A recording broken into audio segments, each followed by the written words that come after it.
Welcome back to another technical deep dive here in the debug zone. Today, we're tackling a big question and breaking it down with insights from other users. Hopefully, this clears up some misconceptions and helps you get the answer you need.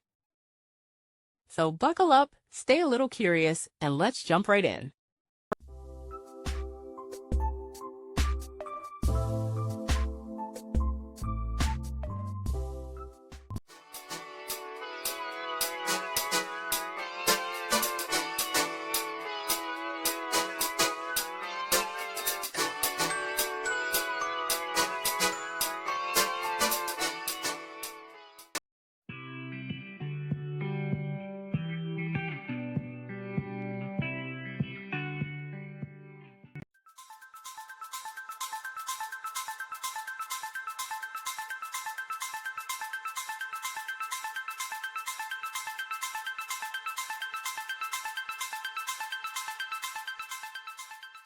And that's a wrap.